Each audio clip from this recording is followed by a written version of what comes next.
What is a classical liberal? It sounds like someone who's a liberal, but perhaps a bit fancier, maybe sporting a top hat, a twirly mustache, and a monocle. Tea time! While that might be true in some specific cases, there's a lot more to it than that, and I bet I can convince you that there's a little classical liberal in you too in about 2 minutes. Me? Classical liberalism is the idea that individual freedom and limited government are the best way for humans to form a free society. The classical liberal tradition was born from great thinkers such as John Locke, Adam Smith, John Stuart Mill, and Thomas Jefferson. While they all tinkered in their own way with the ideas of classical liberalism, the core belief that the individual should always be considered above the group always remained constant. Thomas Jefferson even threw in the pursuit of happiness in the Constitution to drive home the point that your happiness wasn't the government's to give, but rather yours to take.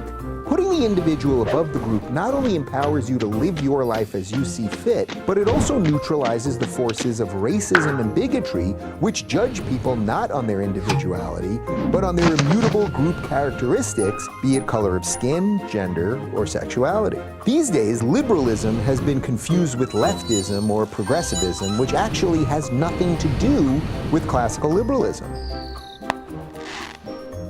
Sadly, the left is no longer liberal at all, for it has traded in individualism for collectivism, thus placing us in an oppression Olympics where victimhood is virtue.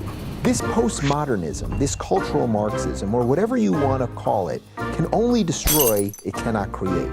If you buck the trend and dare succeed as a member of one of these supposed oppressed minorities, you must be tossed aside because your success is confirmation of the failure of this worldview. This is what the left is offering, and that's not classically liberal, it's radically illiberal. So it doesn't matter if you're a liberal, a conservative, a libertarian, or an independent. It doesn't matter if you're a Christian or an atheist, a man or a woman, or black or white. What matters is whether you wish to live as a free person in a free society based on your own ideas and actions. I suspect that you do, and if I'm right, there's already a little classical liberal in you right now.